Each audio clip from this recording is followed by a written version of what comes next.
ውድ የጠለስ ሚዲያ ቤተሰቦች ሰላም ጤና ይስጥልን። ይህ በጠለስ ሚዲያ ባሳየ ደርቤ የሚቀርበው የሐምሌ 3 ቀን 2018 ዓ.ም የዘወትር ዝግጅታችን ነው። በዛሬው ዝግጅታችን ልዩ ልዩ መረጃዎችን፣ ወቅታዊ ጉዳዮችን፣ ዕለታዊ ፖለቲካ አጀንዳዎችን ወደ እናንተ የምናደርስ ይሆናል። በትናንትናው ዕለት በችግር ምክንያት መደበኛ ፕሮግራማችንን ማቅረብ ባለመቻላችን ይቅርታ እንጠይቃለን። እናም ጠለስ ሚዲያን ሜምበር በመሆን ሰብስክራይብ በማድረግ የደወል ምልክቷን በመጫን ኖቲፊኬሽን እንድደርሳችሁ ይህን ዝግጅት በምታዩበት ሰዓት ላይ የልብ ምልክቷ ላይ ታፕታፕ በማድረግ ኢምፕሬሽን እና ሪኮመንዴሽን እንዲጨምር ማለት ነው። ስቲከሮችን በማበርከት አብራችሁ ትቆዩ ዘንድ በአክብሮት ጋብዘን በቀጥታ ወደ ዕለቱ ፕሮግራም እናልፋለን።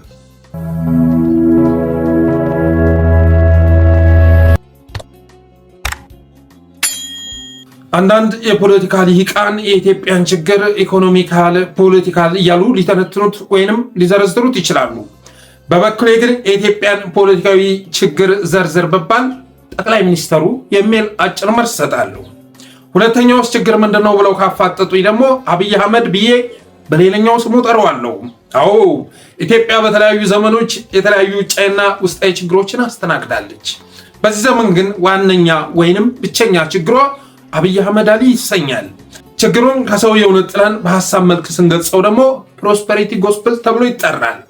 በመሆኑም የአብይን ስም ሩት ፕሮብሌም አድርገን ከላይ ካሰፈርን በኋላ ፕሮብሌም ትሪ ስንሰራ ውጫዊና ውስጣዊ ብለን በሁለት እንከፍለዋለን። ከውስጣዊ ችግሮች መካከል አንዱ ፖለቲካዊ ችግር ሲሆን በዚህ የፖለቲካ ብልሽት ሳቢያ በርካታ ኃይሎች በተለያዩ ክልሎች መደራጀታቸውንና ወደ ትጥቅ ትግል መግባታቸውን እንረዳለን። እነዚህ ታጣቂ ኃይሎች ግን እንዴት ወደ ትግል ገቡ? ለምን ወደ ትግል ገቡ ብለን ስንጠይቅ የምናገኘው መልስ አብይ አህመድ የሚል ይሆናል። ኦነግን ማን ከነመሳሪያው አስገብቶ ወደ ጫካ ሸኘው? ማን አስታጠቀው? ማን አስፋፋው ብለን ስትጠይቅ የምታገኘው መልስ ለማ መገርሳ ሳይሆን ቁማርተኛው ጠቅላይ ሚኒስተር መሆኑን ትደርስበታለህ። ፋኖን ማን ወደ ትግል አስገባው ብለህ ስታሰላስል የመጣበት ጠላት በመደበኛ ኃይል የሚመለስ ስላልሆነ ውጣና ተከላከል የሚለው የአብይ አዋጅ ትዝ ይልሃል። እኛ የምንመራው ኃይል በከትክታ ዱላ የሚመለስ ስላልሆነ እባካችሁ የአማራን ወጣት ራስን ተከላከል ብላችሁ አታስጨፍጭፉት የሚለው የጌታቸው ረዳ ፖስት ይታወሳል። ከትግራይ ተገትቶ አማራ ላይ የተጣለው ጦርነት ወደ መጣበት በተመለሰ ማግስት ፋኖ የታጠቀው ጥቁር ኮላሽ ከመከላከያ የተወሰደ ስለሆነ እጁን ጠምዝዘን እንቀበለዋለን የሚል የአብይ ጩኸት ይሰማሃል። ይህ መደበኛ ኃይሎችን መምታት የሚል ሰነድ ተዘጋጅቶ ለውይይት በቀረበ ማግስት የፋኖ መሪዎችን ማሳደድ መጀመሩ 12000 ፋኖ ወደ አፋር ከተጋዘ በኋላ ደግሞ የአማራ ልዩ ኃይልን ለመበተን ወደ እንቅስቃሴ መገባቱ ይታወሳል። ፋኖንም ልዩ ኃይሉንም ወደ ጫካ እንዲሰደድ ያስገደደው አብይ መሆኑ ይገባሃል። ሜዳሊያ ሊያሰጠው በሚገባ ተግባር ካቴናና ክላሽ ይዞ ፋኖን ፍለጋ የወጣው የአብይ ሪፐብሊክ ጋርድ ትዝ ይልሃል። በሶስተኛነት ደግሞ የተበተነ ዱቄት የተባለው የቲፒኤልኤፍ ፋይል ከዱቄትነት አትርፎ ለሶስተኛ ዙር ጦርነት ማን ብረት አስነሳው ብለህ ስትጠይቅ ደብረ ጽዮን ሳይሆን አብይ መሆኑን ትደርስበታለህ። አማራና ኤርትራን መደብደቢያ ዱላ ሊሆነኝ ይችላል ብሎ ያቀደው ጠቅላይ ሚኒስትር ህወሓት አበቃለት ሲባል ከራያ ላይ አፈፍ አድርጎ ወደ ፕሪቶሪያ እንደወሰደው ትገነዘባለህ። አቦይ ስብሃት ከእስር ቤት ወጥቶ ለሕክምና ወደ አሜሪካ ሲሄድ በዚያ ጦርነት ላይ የአማራ ልዩ ኃይልን ሲመራ የነበረውና በጦርነት ላይ ጉዳት ያስተናገደው ጀነራል ተፈራ ለሕክምና ወደ ውጭ ሀገር መሄድ ተከልክሎ በጡረታ መውጫ እድሜው ለትግል እንዲወጣ መገደዱን ታስታውሳለህ። የኃይል አስተላለፉ በመቀያየሩ የተነሳ ኬሪያ ኢብራሂም ተፈታ፣ መስከረም አበራ ወደ እስር ቤት ስትወሰድ፣ ጀነራል ክንፈ ተፈቶ ዮሐንስ ቧያለው ታፍኖ ሲወሰድ በምናብህ ትመለከታለህ። ከክልል ውጭ ያለውን አማራ ሲያስጨፈጭፍ የከረመው የኦህዴድ መሪ ህግ አስከብራለሁ እያለ አማራ ክልልን ሲያምሰውና ወጣቱን ወደ ጫካ ገብተህ ታገለኝ እያለ በተዘዋዋሪ ሲቀሰቅሰው እንደነበር ታስታውሳለህ። ልክ እነዚህ ሁሉ ኢኮኖሚካል የሆነውን ፕሮብሌምም ፈልቀጥ አድርገህ ስትመለከተው ለወትሮም የማያወላዳው ኢኮኖሚ ከድጡ ወደ ማጡ የማድረግ ዓላማ ያለው ከሰቀቀናም ጎጆ ውስጥ በማደጉ የተነሳ ከፍተኛ የሆነ የቁስ ጥማት የሚያናውዘው ቅልስልስ ወመኔ ፍጥረት ብልጽግና ከግል ይጀምራል የሚል የፕሮስፐሪቲ ጎስፔል ሸምድዶ ከኃይለማርያም ደሳለኝ ጎን ተቀምጦ ሲቅለሰለስ የሚያሳይ ምስል አእምሮ ውስጥ ታገኛለህ።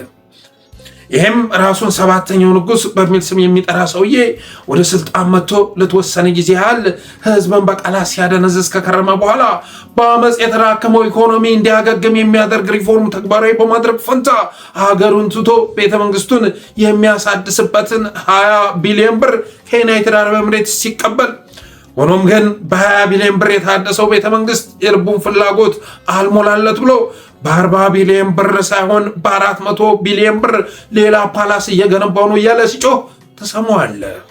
ከየት አምጥተህ ነው ሌላ ፓላስ የምትገነባው ብለው የጠየቁትን የምክር ቤት አባላት ፓላስ የምገነባበት ብር ስጡኝ፣ በጀት አስጥቁልኝ ብዬ ጠይቄያችኋለሁ እያለ በትግራይ ጦርነት ወቅት ለአልቡርሃን ባደራ የሰጠውን የአልፋሽካ ምድር ዘላለማዊ እርሻ መሬታችሁ ይሆን ዘንድ ሰጣችኋለሁ ብሎ ከኤምሬትሶች 5 ቢሊዮን ዶላር መቀበሉን ትረዳለህ።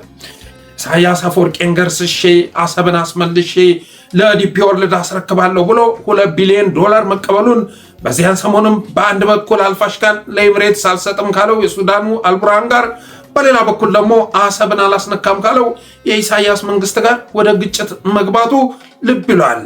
ወደ ግብፅ አምርቶ ወላሂ ብሎ ከተመለሰ በኋላ ኢንጂነር ስመኘውን የገደለው የብልጽግናው መሪ የአባይን ዲፕሎማሲ ወደኋላ መልሶ እና ዶክተር ገዱ አንዳርጋቸውን በማሳሳት የግብፅ ምኞን ለማሳካት ሲፈታተናቸው እንደነበር ትዝ ይልሃል። በዛ ፈተና ውስጥ ባይወርቁም ኢትዮጵያውያን በትኩረት የሚከታተሉትን ግድብ ባለበት በማቆም ከግብፅ ዳጎስ ያለ ገንዘብ መቀበል እንደማይችል የተረዳው ጠቅላይ ሚኒስትር ለግብፅ የገባውን ቃል ባለመፈጸሙ የተነሳ እርሱ በጎረቤት ሀገራት ላይ የሚፈጥራቸውን አደጋዎች መሰረት አድርገው ጦራቸውን ወደ ሱዳንና ሶማሊያ ማስገባት መቻላቸውን የሆነ ቀን ላይ ድንገት ከአሰብ ወደብ ወደ ሶማሌላንድ አምርቶ የባህር በር ባለቤት ያደረገን አምላክ ይመስገን እንጂ ሌላ ማን ይባላል እያለ የግዛት አንድነታችንንና ሉዓላዊነታችን ተጣሰ የሚሉ ሶማሌዎችን በቁጣ ሲቀሰቅስ ታገኘዋለህ።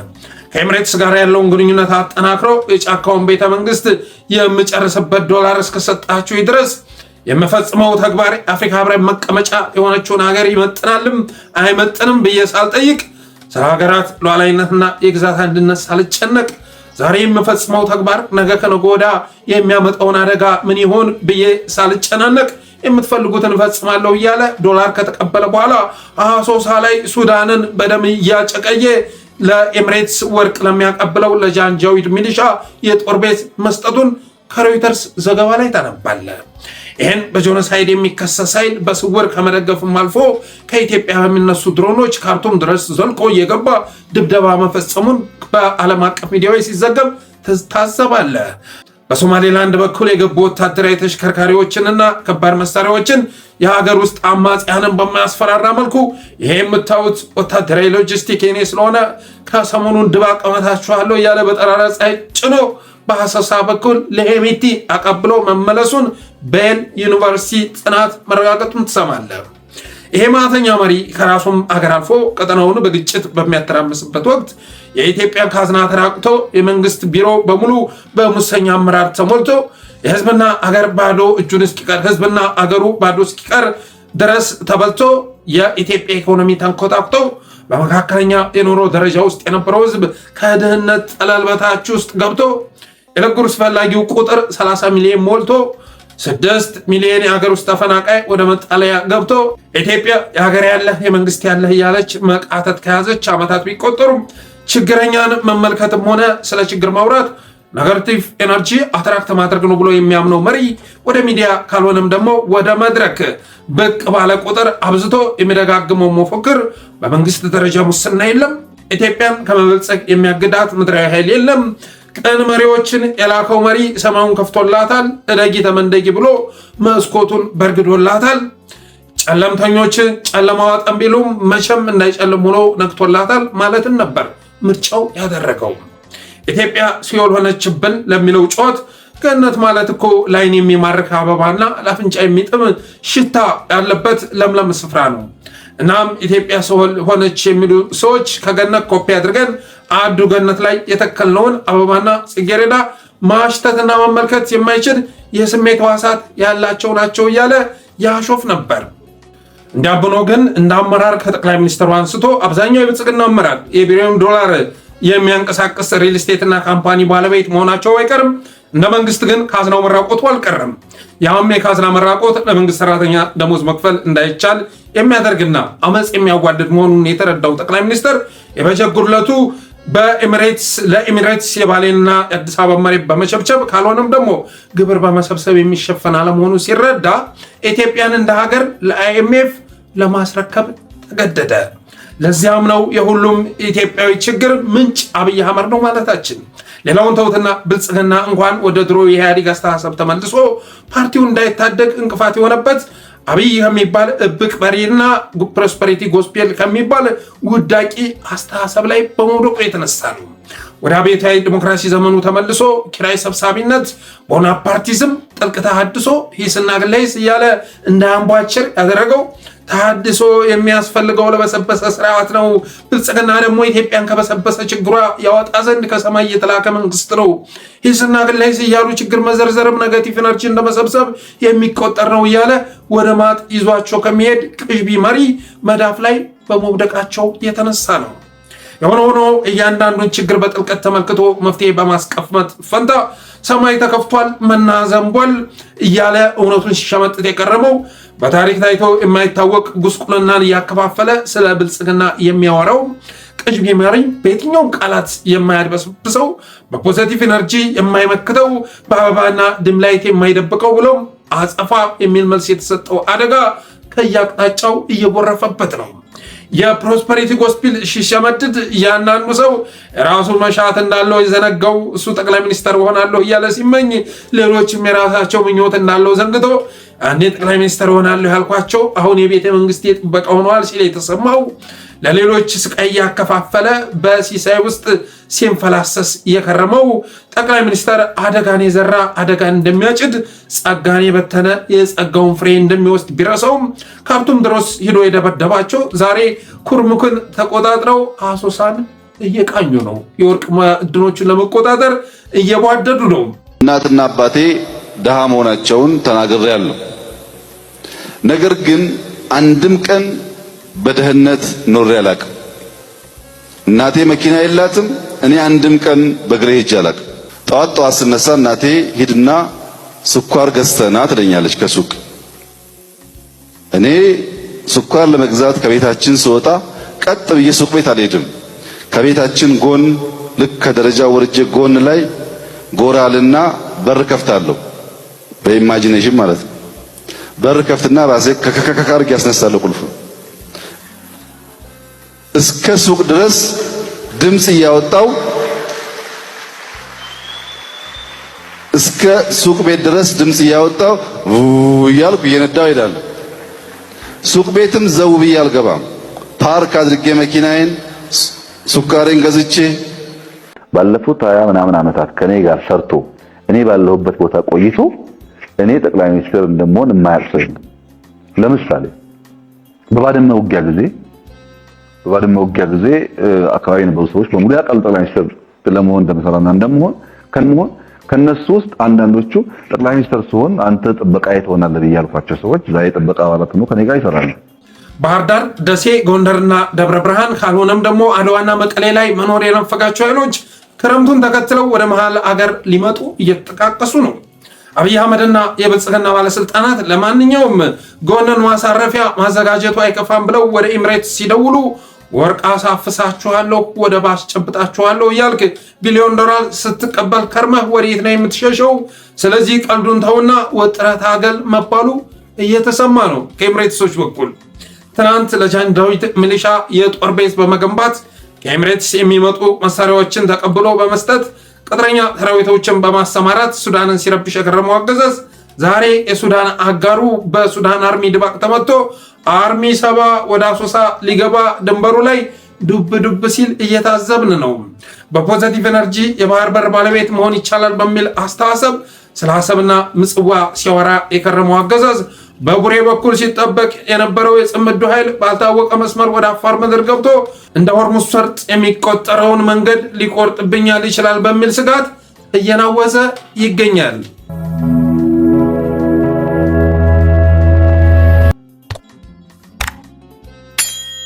የኢትዮጵያ ፖለቲካዊም ሆነ ኢኮኖሚያዊ ችግር ውጫዊም ሆነ ውስጣዊ ችግር ከአብይ አህመድ የሚነሳ መሆኑን ሁሉንም ነገር ተንትናችሁ ምንጩ ምንድነው ብላችሁ ብትጠይቁ አብይ የሚል መልስ የምታገኙ መሆኑን የገለጽንበትን አርቲክል እንደወደዳችሁ ተስፋ እናደርጋለን። ይህም ብለን ወደ ጀነራል ተፈራ ቃለ መጠይቅና አርበኛ ዘመነ ካሴ ታሪካዊ ንግግር እናመራለን። ጀነራሉም አርበኛውም አዳዲስ ሀሳቦችን አስተላልፈዋል። በመጀመሪያ የጀነራል ተፈራን ቃለ መጠይቅ ስንመለከት ብልጽግናን ድፋይን ያደረገ ተብሎ ሊገለጽ የሚችል ነው። ብልጽግናን በደንብ አድርጎ ድፋይን አድርጎታል። የቁስ ሰቀቀናሞች የተሰባሰቡበት ህልም ሳይሆን ጥቅም ያሰባሰባቸው ኃይሎች አብረው የሚንቀሳቀሱበት ፓርቲ መሆኑን ገልጿል። የመብላት እንጂ መስዋዕት የመሆን ዓላማ የለም። ከሚኒስተሩ አንስቶ እስከ ታችኛው ወታደሩ ድረስ ብትመለከት አብዛኛው ለደሞዝ ብሎ የሚያገለግል ወይ ለጥቅም ብሎ ከብልጽግና ጋር የተሰለፈ ኃይል በመሆኑ የተነሳ እኛ ፊት ቆሞ መስዋዕት ለመክፈል ቁርጠኝነት ያለው ኃይል የለም በማለት ተናግሯል። ሌላው ጀነራል ተፈራ ቁርጠኝነቱን አሳይቷል። ቆፍጠን ብሎ ነው የመጣው። የመጨረሻ ያደረገውን ንግግር አይታችሁ ከሆነ እስከዛሬው መቃተት አልታየበትም። ሌሎችን ለማሳመን ምናምን የለም። ውሳኔ ተወስኖ ያበቃለት ጉዳይ ስለሆነ ቁርጠኝነቱን አሳይቷል። ትግራይ ውስጥ ሁለት ኃይሎች አሉ ብሎ ተናግሯል። ሁለት ኃይል አለ። አንዱ በጌታቸው ረዳ በነጻርቃን በነሳሙራ የሚመራው ስምረት የሚባል ፓርቲ ያደራጀው ቲፒኤፍ የሚባል ኃይል ያለው ነው። የኃይል ትናንትናም ከህወሓት ጋር ሆኖ አማራን ለማጥፋት ሲንቀሳቀስ ነበረ። ዛሬ ህወሓት ጋር ሆኖ ያንን ማሳካት ስላልቻለ ከነ አብይ ጋር ተሰልፎ ከነሱ ጋር ሆኖ አማራ ላይ ዘምታለሁ ብሎ በጉጉት እየተጠባበቀ ይገኛል። ከዚህ ኃይል ጋር መቼም ልንሰራ አንችልም። ከዚህ ኃይል ጋር የሚሰሩ ኃይሎችም ጸረ አማራዎች ናቸው በማለት ጀነራል ተፈራ ተናግሯል። ወልቃይት አካባቢ ያለው ብአዴን ከዚህ ኃይል ጋር እየሰራ ከማን ጋር መስራት አለባችሁ የለባችሁም ብለህ ልትነግረን አትችልም። ያው ወልቃይት አላለም ጀነራል ተፈራ፣ ይሄኔ የጨመርኩት ነው። እንዳጠቃላይ ግን እዛ ምድብ ውስጥ ያላችሁ ኃይሎች እናንተ ያላችሁት እኮ ጸረ አማራ ኃይሎች ጋር ነው። ስለዚህ ልትነግሩን አትችልም በማለት ተናግሯል። ሁለተኛው ኃይል በነ ደብረጽዮን የሚመራውና መቀሌ ላይ ያለው ነው። ይህንን ራስ አርበኛ ዘመነ ካሴም አስረግጦ ተናግሯል። ይህ ኃይል አማራን ውረር ሲባል አማራ ጋር ሂደን እናውድም ሲባል እምቢ ያለ ነው። ያኔ ከፕሪቶሪያ መልስ ከአንተ ጋር ተቧድኜ ኤርትራና አማራን እምሽክ ማድረግ ፈልጋለሁ ሲባል የለም ኤርትራና አፋር አማራ እነሱ ይቀርቡኛል፣ ከአንተ ይልቅ እነሱ ጋር አጋርነት ብፈጥር ይሻለኛል ብሎ የመረጠ ኃይል ነው። ስለዚህ ከዚህ ኃይል ጋር እየሰራን ነው በማለት ቅጩን ተናግሯል። እየሰራን ነው ብቻ ሳይሆን እየመጣን ነው ብሏችኋል ጀነራል ተፈራ። እየመጣን ነው። 40 ዝባዝንኬ ብትደርት 40 ሐሜት ብታስፋፋ አብረን ከመምጣት የሚያግደን የለም በማለት ተናግሯል። ህወሓቶችን ከየት ወደ ነው የምናመጣቸው? አገራቸው እኮ ነው በማለት ነግሯል። አገራቸው እኮ ነው። ማን አምጪ ማን መጪ ተብሎ ይቧደናል። እነሱም አገራቸው ነው፣ እኛም አገራችን ነው። ስለዚህ አብረን እየሰራን ነው፣ አገራችንን በጋራ እናስተዳድራለን። ህወሓትን ሊያመጡብን ነው የሚለው አባባል ልክ አይደለም በማለት ተናግሯል።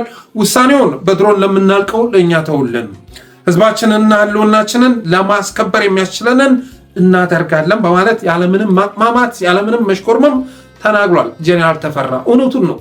በድሮን እኮ ጀነራል ተፈራን ለመግደል ተሞክሮ በተአምር እኮ ነው የተረፈው። ያውም ፍንጣሪው አግኝቶት ነበር ቆይቷል፣ ከዓመት በፊት ማለት ነው። አብሮት የነበረው የቅርብ ዘመዱ አጠገቡ ወድቋል ጀነራል ተፈራ።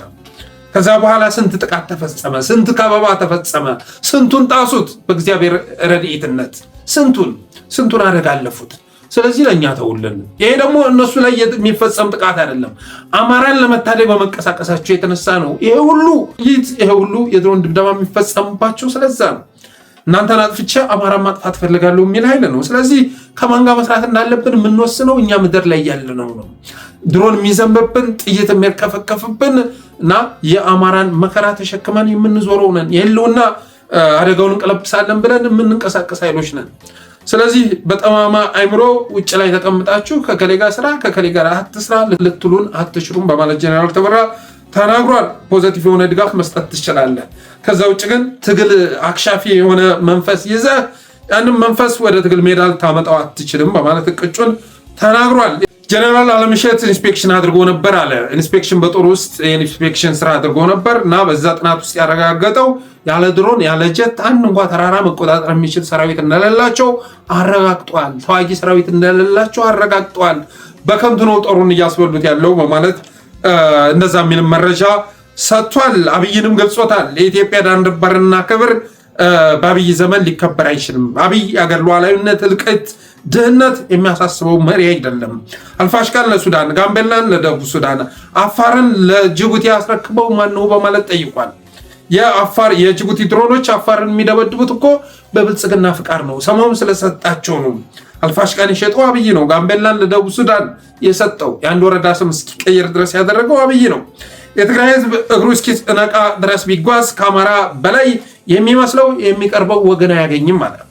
የአማራም ህዝብ እግሩ እስኪነቃ ድረስ ቢጓዝ ከትግራይ በላይ የሚቀርበው የሚመስለው ወገን ሊያገኝ አይችልም። ስለዚህ አብሮ መስራት ግዴታ ነው ማለት ተናግሯል። እንደ አጠቃላይ የጄኔራል ተፈራን ቃለመጠይቅ ስናስበው ቁርጠኝነት፣ እርግጠኝነት የታየበት ነው ማለት ይቻላል። የፖለቲካ ጥፋት መካሄዱንም ትረዳላችሁ። የብልጽግና መገረሰስም አይቀሬ መሆኑን ትገነዘባላችሁ። አባቴ በሰፊው እየተንቀሳቀሱ መሆኑን ትገነዘባላችሁ። የትግራይ ህዝብ እግሩ እስከሚነቃ ዓለምን ቢዞር ከአማራ በላይ ወዳጅ የለውም። የአማራም እንደዛው ከልዩነታቸው አንድነታቸው ያመዝናል። ግን የተፈጠረ ክፍተት አለ። ይሄ ክፍተት በውይይት እና በውይይት ብቻ ነው መፈታት ያለበት የሚል የኛ ፍላጎት መጀመሪያም ነበር። ከብልጽግና በላይ ጥላት የለንም አልነው እኮ። እኛው ከብልጽግና በላይ ምን ትለኝ ሌላ ጥላት የለኝም። ዘመዶችን ሲጨፈጭፍ አይቼዋለሁ። በድሮን ነው የጨፈጨፋቸው። ምርቱን ሲያቃጥለው አይቻለሁ። ቤቱን ሲያቃጥለው አይቻለሁ። ከዚህ በላይ በምን ልትቀይረኝ ትችላለህ? ስለዚህ ብልጽግናን እናጥፋ ብሎ የመጣ ኃይል ዓላማችን መነሻ አድርገን ከመተባበር አንቆም። ይሄን ደግሞ የምንወስነው እኛ ነን። ዳር ያለ አይደለም የሚወስነው። ዳር ያለማ ዳር ነህ፣ በዛው ሁድ ምንም እንትን የለህም። የምንወስነው እኛው ራሳችን ነን። በሳት ተቃጥለን ነው ያየነው።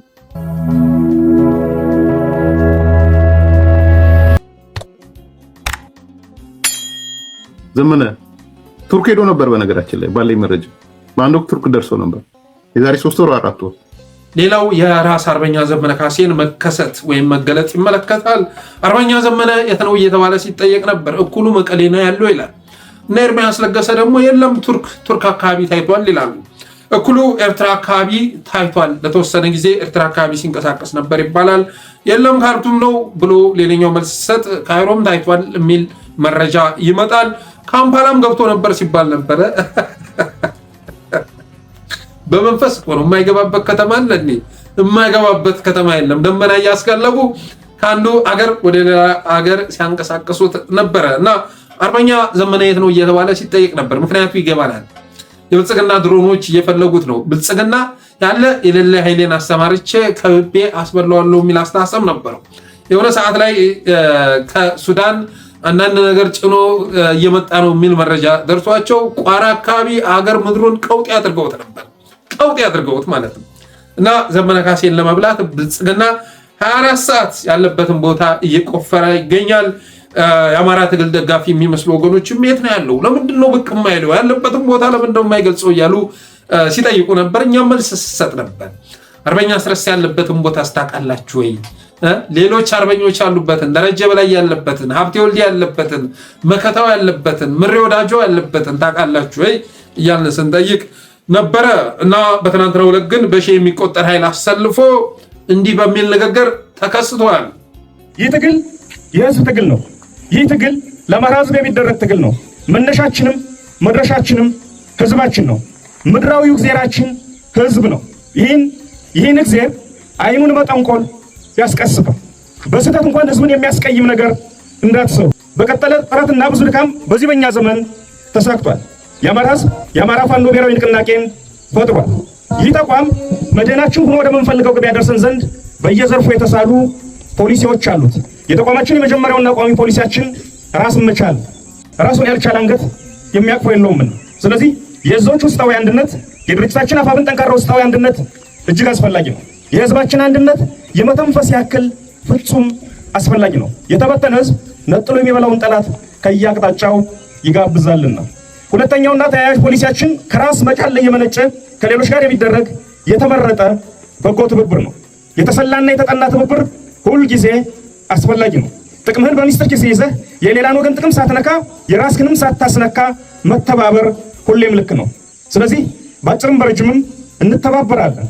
የቀጠናው ኃይሎችም ጋር ቀጠናዊ በሆኑ ጉዳዮች ላይ ከጥቅማችን አኳያ እናብራለን። ፋኖ ልብ አላለውም የግዙፉና የውስብስቡ የምስራቅ አፍሪካ መልክዓ ፖለቲካ አካል ሆኗል። ወይን ዋይቶ ይወጣል፣ ያለበለዚያ ግብግቡ በሚያስነሳው ማዕበል ውስጥ ይሰጥማል። ግዙፉን ቁመናችን በስሌትና በጥበብ ታግዞ የምላጭ ጠርዝ ላይ የመቆም ያክል ተጠንቅቆ ሌሎችን ሳይደፍቅ አሸናፊ ይሆናል።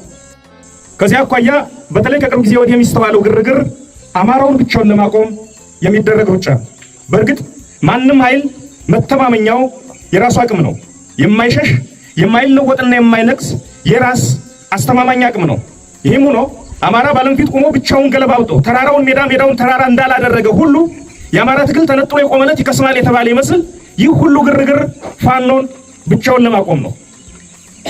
ከ3 ዓመታት በፊት ሁሉም የጨዋታው ተሰላፊ የየራሱን ስሌት ይዘው በፕሪቶሪያ መድረክ ቢጫወትም በስምምነቱ ውስጥ የነበሩ የብዙዎች ተሰላፊዎች ድብቅ የጋራ ግብ ግን መቀጣጠል ጀምሮ የነበረውን የአማራን አብዮት እሳት በጋራ የማጥፋት እቅድ ነበር ብዬ አምናለሁ። በዚህ አደገኛውን ሰደድ የማጥፋት ተልዕኮ ውስጥ ህወሓትና ብልጽግና በደስታ አብረው እንደሚሰለፉ የፕሪቶሪያ ስምምነት ሽማግሌዎችም እርግጠኞች ነበሩ ማለት ይቻላል። ተመደው የፕሪቶሪያው ስምምነት በራሱ የአማራ ትንሣኤ ፍርሃትና ድንጋጤ ውጤት ነው። አማራው ባይነሳ ኑሮ የፕሪቶሪያ ስምምነትም አይፈጠርም ነበር። ለዚህ ነው አንዳንድ ወገኖች የአማራ የህልውና ትግል የዘመናት ፍጅትና መጎሳቆል ውጤት መሆኑን ረስተው በፕሪቶሪያው ስምምነት ምክንያት የተፈጠረ ኩርፊያ የወለደው ሊያስመስሉ ሲሞክሩ ሲታይ አስቂኝና አስተዛዛቢ የሚሆነው ፕሪቶሪያ የአማራን ትግል አልወለደም። የአማራ መነሳት ፕሪቶሪያን ወለደ እንጂ። አማራ ሲታደንበት ከነበረው ስፍራ ላይ ራስ አርበኛ ዘመነ ካሴ አማራን የሚታደግ በሺህ የሚቆጠር ኃይል አሰልፎ በትናንትናው ዕለት ተከስቷል። ያ ቪዲዮም ብልጽግና ሰፈር ውስጥ ከባድ ድንጋጤ ፈጥሯል። እስኳድን አስለቅሷል። መልእክቱም በዛው ልክ ደግሞ የሚገርም ነበር። የተላለፈው መልእክት የሚገርም ነበር። ታሪክ ለታላቅ ገድል አሽቶናል፣ እየታገልን ነው፣ እያሸነፍን ነው ብሏል። የድል ታዛ ላይ እንገኛለን በማለት መልእክት አስተላልፏል። ወደ ራሳቸው ለሚተኩሱም እንደዚሁ ማስጠንቀቂያ ሰጥቷል። ስራ ለፈቱ እጆች ሰይጣን ስራ ይፈጥርላቸዋል የሚሉት እንግሊዞች አንዳንድ ስራ ፈቶች ወደ ህዝባችሁ እየተኮሳችሁ ነው፣ ወደ ራሳችሁ እየተኮሳችሁ ነው፣ ይሄ ደግሞ መጨረሻ ላይ ዋጋ ያስከፍላችኋል በማለት ቅጩን ተናግሯል። ከፋፋዮች ለግልና ለቡድን ፍላጎት የሚሰሩ መኖራቸውን አመላክቷል። ያልተሄደበት መንገድ ቅንነት መሆኑን ተረድቱ። ያልተሞከረው መንገድ ቅንነት ነው፣ ያልተሞከረው መንገድ አንድነት ነው። ስለዚህ ከዚህ ውጭ አማራጭ የለም በማለት ተናግሯል። ህዝብ እያለቀ ራስ ወዳድ እንደመሆን ክፋት የለም ብሏል። ባይበላስ ቢቀር በማለት ተናግሯል። ህዝብህን እያስበላህ እንዴት ትበላለህ በማለት ጠይቋል። እንደዛ ነው የአማራይቱ ልጅ፣ እንደዛ ነው። ህዝብህን በሚጠቅም መስመር ውስጥ ተሰማርተህ ራስን መጥቀም ያባት ነው። ህዝብህን እያስበላህ እንዴት ትበላለህ በማለት ግርምቱን በጥያቄ መልክ አቅርቧል። መነሻችንም መድረሻችንም ህዝብ ነው። የአፋብን ፖሊሲዎች ራስ በቅነት፣ አንድነት፣ ጥምረትና ትብብር የሚሉ መሆናቸውን አመላክቷል። የቅርብ ጊዜው ግርግር አማራን ለብቻው ለማቆም የሚደረግ ነው ብሏል። እኛስ ምናል? በነገራችን ላይ ውድ ጠለስ ሚዲያ ቤተሰቦች ስንናገረው የነበረው ነገር በሙሉ አሁን ላይ እየተከሰተ መሆኑን እየተረዳችሁ ይመስለናል። እንግዲህ ስለ አንድነት ስንዋራም የአርበኞቻችን አመለካከትም ፋኖ ትግል የሚጠይቀው ጊዜው የሚጠይቀው ያስተሳሰብ መሆኑን በመረዳት ነው። ግማሹ የህወሓት ተከፋይ ምናምን እያሉ ሲጮሁ የነበረ ቢሆንም እኛ ስንታገል የነበረው ግን ለጥቅም አይደለም፣ ህዝባችንን ሊያተርፍ የሚችለው የትኛው መስመር ነው ብለን በማሰብ ነበረ። ከጥቅም በጸዳ መልኩ ብቻ ሳይሆን በሌላ መስመር በተሰማሩ እንዲህ እናደርጋለን የሚሉ ጥያቄዎችን ወደ ጎን እያደረግን ነበር ስንንቀሳቀስ የነበረው። ይህንን ታሪክ ይጽፈዋል። ራስ አርበኛ ዘመነ ካሴም ራስ በቅነት ራስን መቻል ግድ ነው፣ ከዛ ውጭ ግን አማራዊ አንድነት ማንደራደርበት ቀይ መስመር ነው፣ ትብብርና ጥምረት ደግሞ አይቀሬ ነው በማለት ተናግሯል። የቅርብ ጊዜውን ግርግር አማራን ለብቻው ለማቆም የሚደረግ ነው፣ ፋኖን ብቻውን ለማቆም ታቅዶ የሚጠነሰስ ሴራ መሆኑን አመላክቷል። ሌላው በጣም አስገራሚ እይታ ብዬ ልገልጸው የምችለው ፕሪቶሪያ የአማራን ትግል የወለደ ሳይሆን በአማራ ትግል እየተወለደ ነው በማለት ቅጩን ተናግሯል። የእነ አብይ አህመድን ሎጂክ ድባቅ መጥቶታል። ወደ ፕሪቶሪያ ሄድከው እኮ የአማራ ኃይሎች እየተጠናከሩ መሆናቸውን ስትረዳ አሁንማ ህወሓትን ከጎና ያሰልፌ እጅ ተደራድሬ እንደገና አማራ ላይ ካልዘመኩ ነገ አደጋና ሰጋጭ ነው ይመጣብኛል በሚል አስተሳሰብ ነው ወደ ፕሪቶሪያ የገባው። ፕሪቶሪያ እኛን አላመጣንም፣ እኛንን ፕሪቶሪያን ያመጣ ነው በማለት አርበኛ ዘመነ ካሴ የሚገርም ሎጂክ አቅርቧል። እውነተኛውም አባባል ይሄ ነው። ይሄ ነው በፕሪቶሪያ ያኮረፈ ፕሪቶሪያ ተፈረመ ብሎ ከውሃት ባለፈ ትግራይን አላጠፋችሁም ብሎ የሚለው ዝባዝንኬ ተገቢ አይደለም። እዛ ሄዳ ግን የወሰድካቸው ኃይሎች ግን እንደምትፈልጋቸው አልሆኑልህም። አማራ ላይ ላዝምታችሁ ስትል የለም ከአማራ ጋር ሆነን ነው የምንዘምተው ማለት መርጠዋል። የእኛም ማስተሐሰብ ይሄ ነው። እኛም ማስተሐሰብ ከነዚህ ወንድሞቻችን ጋር ተሰልፈን አንተም ማጥፋት ነው በማለት ጀነራል ተፈራ የተናገረውን ነገር ራስ አርበኛ ዘመነ ካሴ ደግሞታል ማለት ይቻላል። ጨዋታውን ተጫውተነዋል። ስርዓቱን አፍዝዘን አስቀምጠነዋል። ስርዓቱን ፍዝዝ ቅርዝዝ ድንግዝ አድርገን አስቀምጠነዋል አለ እና ደንዝዞ ተቀምጧል። በቅርቡ እንጥለዋለን በማለት ተናግሯል። በድለላ የተሰማራችሁ ባለሀብቶች አርፋችሁ ተቀመጡ ብሏችኋል። ራሳችሁን ሰርች ማድረግ ነው እየሰራችሁ ያላችሁትን ስራ ስለምታውቁት። ስለዚህ በድለላ የተሰማራችሁ ባለሀብቶች አርፋችሁ ተቀመጡ። የሃይማኖት አባቶች ቤተ እምነት ለሚያፈርሱ ጆሮ ጠቢ አትሁኑ። በ86 ዓመታችሁ እንደ 30 ዓመት እንደ 20 ዓመት ወጣት ጆሮ በመጥባት ትግሉን አሳልፋችሁ ለመስጠት ጥረት የምታደርጉ እረፉ ብሏል። ለአማራ ህዝብ አንድነትን አጠንክር። በሃይማኖት ሊከፋፍሉ እየጣሩ ነው፣ በጎጥ ሊያቧድኑ እየጣሩ ነው። ስለዚህ አንድነትህን አጠንክር፣ ትግልህን አበርታ በማለት መልእክት አስተላልፏል። ለኢትዮጵያ ህዝብና ለዓለም አቀፉ ማህበረሰብ እንደዚሁ ጥሪ አድርጓል። እስቲ ቀንጨብ አድርገን ሰምተነው እንመለስ። ራስ አርበኛ ዘመነ ካሴ ጨዋታውን በደንብ ተጫውተነዋል። ስርዓቱንም እንደተረገመበት ሰይጣን አፍዝዘን አስቀምጠነዋል። ዕጣ ፋንታውንም በምንወስደው ቀጣይ ሙሉ ለሙሉ ገፍቶ የመጣል እርምጃ ላይ እንዲወሰን አድርገነዋል።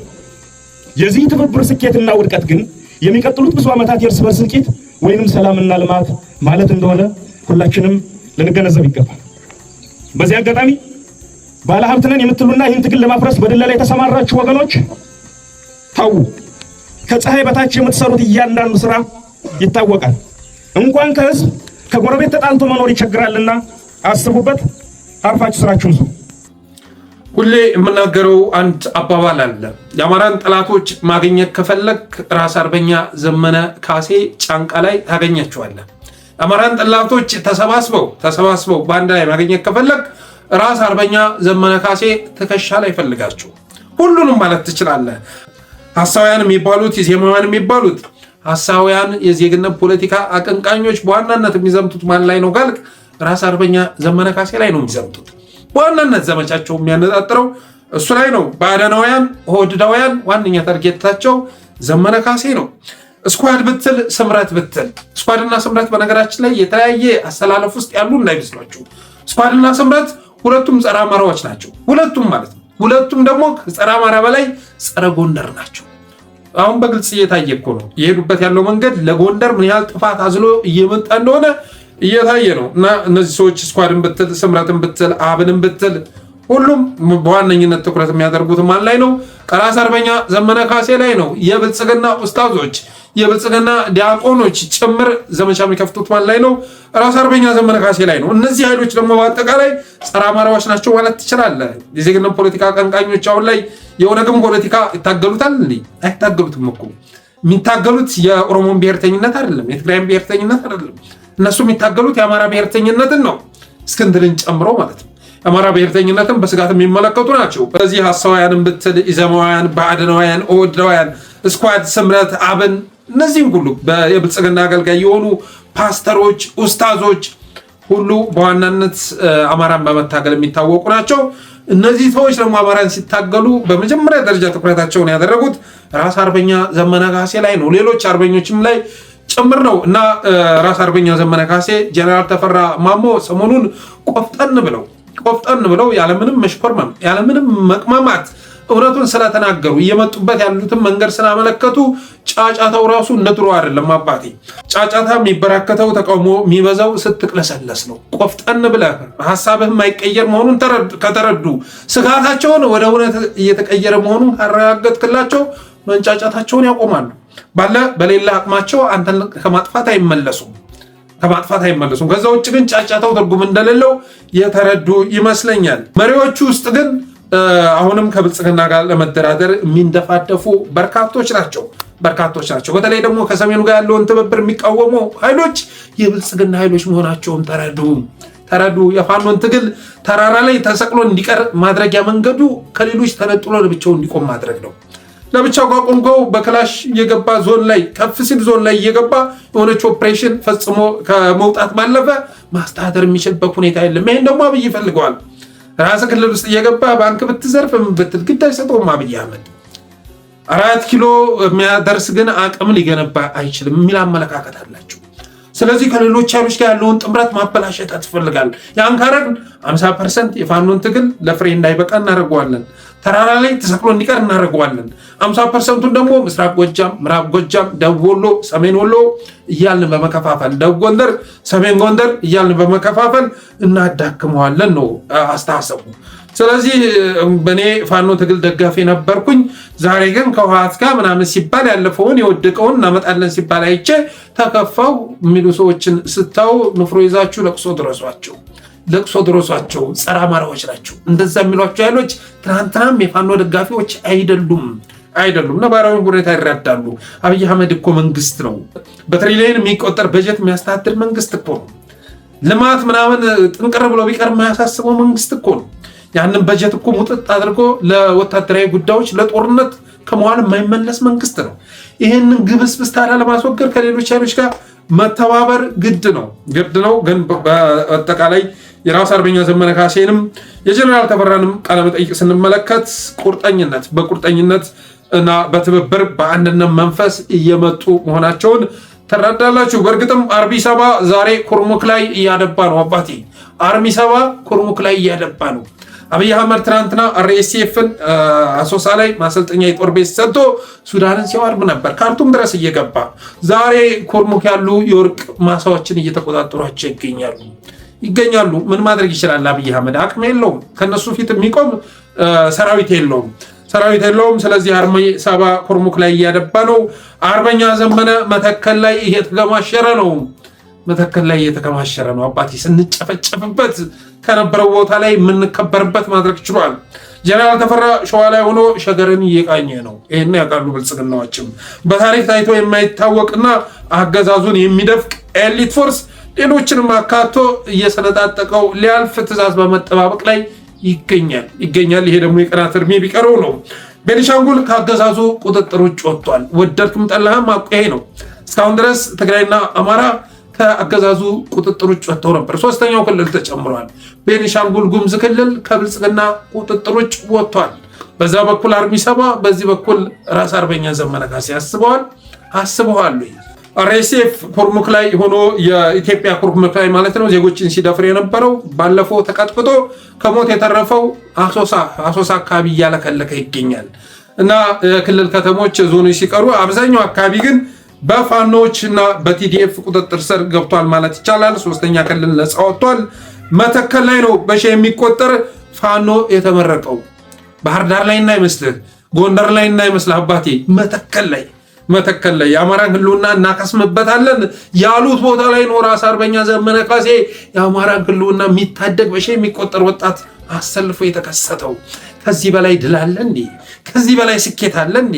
ከዚህ በላይ የሚያኮራ ነገር አለ እንዴ? ይህንን ከማየት በላይ የሚያስደስት ነገር አለ እንዴ? ለእኔ ከዚህ በላይ አስደሳች ነገር ሊኖር አይችልም።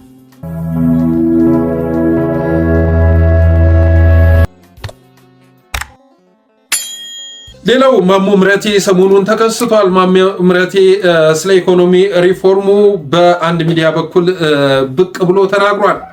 የኢትዮጵያ ኢኮኖሚ በኢህአዴግ ጊዜ የተሻለ ነበር በማለት እቅጩን ተናግሯል። ጠንካራ ኢንቨስትመንት፣ የኢንዱስትሪ ፓርኮች መስፋፋት፣ የኤክስፖርት ምርቶች እድገት፣ የተሻለ ፎሬን ዳይሬክት ኢንቨስትመንት የነበረበት ነበር አለ።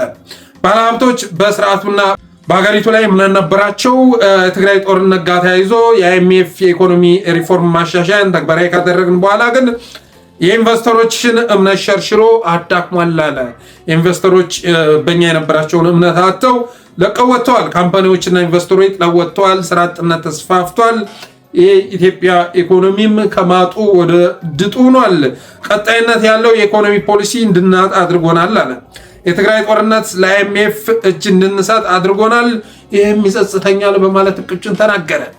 አብይ አህመድ ዛሬም ቢሆን ያንን ሪፎርም ተግባራዊ ማድረጋችን የመጨረሻ ልክ ነበር እያለ በማያሳምነው ንግግር ሌሎችን ለማሳመን ጥረት ያደርጋል። እሱ እኮ አያምንበትም። ያው ፖዚቲቭ ኤነርጂ በሚል አስተሳሰብ ስላለው ነው እንጂ ያ ሪፎርም መተግበሩ ኪሳራ እንደነበር ያውቃል። ማሞ ምህረቴ ግን ዛሬ ቅጩን ተናግሯል።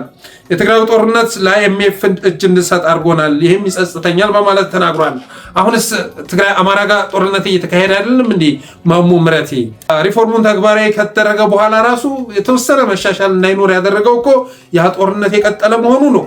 ማሞ ምህረቴ የተወለደበት አካባቢ ዛሬ በድሮን እየተደበደበ ይገኛል። እንደ ብልጽግና ሰው ነው በነገራችን ላይ እየተናገረው። እኛ እያለ ነበር ሲናገር የነበረው፣ ኦፖዝ አድርጎ አይደለም ሰውየው። አሁን ይህንን በመናገሩ አብይ አህመድ እንደሚጠምደው ጥርጥር የለውም። ለአይኤምኤፍ እጅ እንድሰጥ አድርጎኛል፣ ይህም ይጸጽተኛል በማለቱ የተነሳ እንዴት ትላለህ ብሎ አካኪ ዘራፍ እንደሚልበት ጥርጥር የለውም። ግን ማሞ ምህረቴ ያው ኤክስፐርት በመሆኑ የተነሳ እውነቱን ተናግሯል።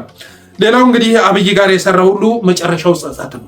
አብይ ጋር የሰራ ሰው በሙሉ መጨረሻው ጸጸት መሆኑን ማሞ ምህረቴም አመላክቷል። ሮፍናን አንድ ሙዚቃ አለው፣ አባይን ብከተል ሰጠኝ ለፈርዖን መጨረሻው ህመም የአንቺ አፍቃሪ መሆን የሚል የሚገርም ስንኝ ያለው ማለት ነው።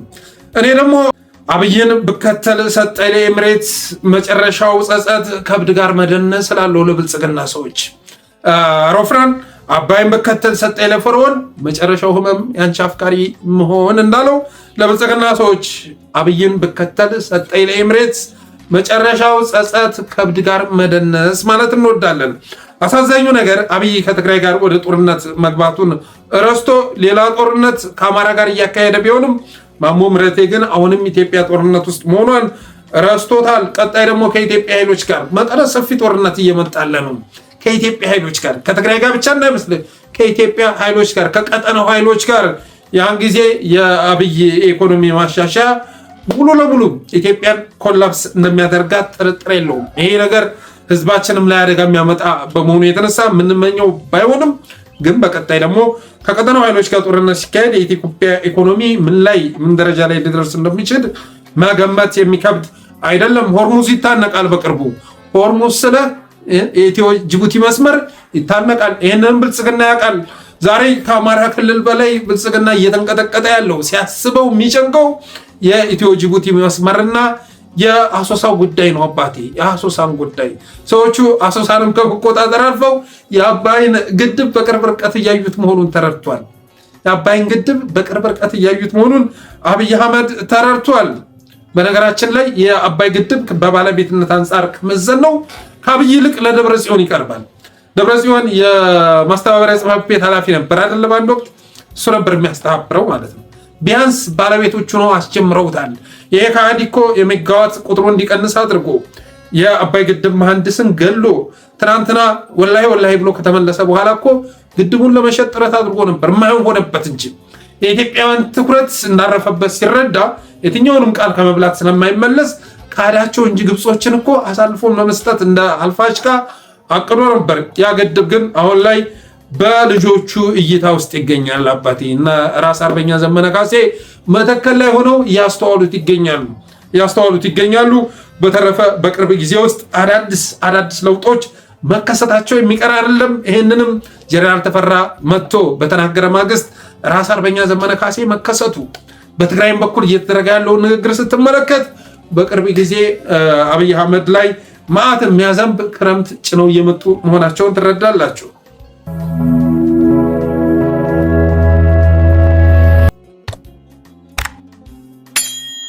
አዛውንቶችን ለምክር እንጂ ለፖሊሲ አመንጨት አትፈልግም።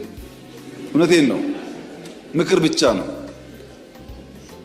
ምክንያቱም ዓለም ተገለባብጣለችና አሁን ያለችውን ዓለም እናንተ ለመገንዘብ በጣም ከባድ ስለሆነ አልፎ አልፎ ምክር ሲያስፈልግ ከሁሉም ሽማግሌዎች መስማት ጥሩ ነው፣ ማክበር ጥሩ ነው፣ ሲታመሙ ማሳከም ጥሩ ነው፣ ከሞቱም በክብር መቅበር ጥሩ ነው። ከዛ አልፎ ግን ፖሊሲ እንዲያመነጩ እኔም አልጠብቅም። ከኔና ከኔ በላይ ያላችሁም እርማችሁን አውጡ፣ ጊዜው እያለፈ ነው። በመጨረሻም አብይ ለሽማግሌዎች ያለውን አመለካከት በተመለከተ እንዲህ ማለት ወደድኩ። መካሪዎች እንጂ ፖሊሲ ሀሳብ አመንጮች መሆን አትችሉም ይላቸዋል ሽማግሌዎችን። ፓርላማ ውስጥ ከሰበሰባቸው ሰዎች መካከል አብዛኞቹ ሽማግሌዎች መሆናቸውን ዘንግቶ ቀውሱ ሰውዬ ወፈፌው ሰውዬ ሽማግሌዎች መካሪዎች እንጂ የፖሊሲ ሀሳብ አመንጮች መሆን አትችሉም እያለ ሲናገር ትሰሙታላችሁ። ፖሊሲ ሜከርስ መሆን አትችሉም እያለ ሲዘበዝም ትሰሙታላችሁ። አውሮፓ ብትሄድ አሜሪካ ብትሄድ ዋና ፖሊሲ ሜከርስ የሚባሉት አዛውንቶች ናቸው አይደለ? እና ሄንሪ ኪሲንጀርን ማስታወስ በቂ ነው። እነ ቶማስ ጄፈርሰን፣ እነ ሊንከን፣ ሩዝቬልት ብትመለከት በስተርጅና እድሜያቸው ወደ ስልጣን መጥተው ትልልቅ ፖሊሲዎችን ተግብረው ማለፋቸውን ትረዳላችሁ። ሰው በእድሜው ጠና ሲል ለሁሉም ነገር ያለው እውቀት እየጨመረ ነው የሚመጣው፣ ለመሪነትም ይታጫል። ቀውሱ ሰውዬ ግን ትግራይ ላይ ያሉ ጄኔራሎችን ለመወረፍ በማሰብ ብቻ ከፊቱ የተቀመጡትን አዛውንቶች ከቁም ነገር ሳይቆጥር ሽማግሌዎችን ተስፋ የሚያስቆርጥ ንግግር ሲያደርግ ትሰሙታላችሁ። የትግራይ ጄኔራሎችንስ ብንመለከት ከሱ ጄኔራሎች በላይ እኮ አዛውንቶች አይደሉም። እነ ጄኔራል ምግበይ ኃይሌ ከነ ብርሃኑ ጁላ ከነ አለምሸት ደግፌ ከነ ጻድቃንና ሰሞራ ከነ አበባው ታደሰ ፂሙ ተላይቶ ምናምን ስታየው ወጣት ይመስላል። አዛውንት ተብሎ የሚታሰበው ግን አበባው ታደሰ ነው፣ በጦር ውስጥ ማለት ነው። ረጅም ዘመን የቆየ ሲኒየር ተብሎ የሚታሰብ ሰው ነው አበባው ታደሰ። ጻድቃንና ሰሞራን ያሉ ጦረተኞችን ከጎኑ አሰልፎ አሁን ላይ የሚንደፋደፈው ጠቅላይ ሚኒስትር ትግራይ ላይ ያሉ ኃይሎችን አዛውንቶች ስለሆናችሁ እናንተ ቁጭ ብላችሁ ጡረታችሁን ብሉ በማለት አስተያየት ሲሰጥ አስገራሚ ነው። አዛውንቶች የፖሊሲ ሀሳብ አመንጮች መሆን አይችሉም፣ ያንን ማድረግ የሚችሉት ወጣቶች ናቸው ብሎ ፖሊሲ ሀሳብ ማመንጨትን በእድሜ ሲገድበው መስማት በእጅጉ ያስገርማል። አዛውንት ጡረተኞችን ሰብስቦ ከጡረታቸው መልሶ አሁንም የጦር አዝማቾች ማድረጉን ረስቶ ትግራዮች ላይ እንደዛ አይነት ዘመቻ ሲከፍት ተገቢውን መልስ ሊሰጠው ይገባል በማለት ይህንን ማለት ወደድኩ። በተረፈ አብራችሁ ስለቆያችሁ አመሰግናለሁ። የጠለስ ሚዲያ ሜምበር ሰብስክራይበር በመሆን ሜምበር ለምን ደሞ አትሆኑ? እንኳን ሊጨምር ቀርቶ ላለፉት አንድ ወር ተወሰነ እንደውም 4-5 ሰው ሜምበር የነበሩ ሰዎች ቀንሰዋል። መቀነሱም ያን ያህል መጨመሩም ለውጥ የሚያመጣ አይደለም። ግን የጠለስ ሚዲያ ሪኮሜንዴሽን እንዲጨምር የጠለስ ሚዲያ ኢምፕሬሽን እንዲጨምር ሜምበር ሁኑ፣ ስቲከሮችን አበርክቱ በማለት የዛሬ ዝግጅቴን ቋጫለሁ። ክበሩልኝ።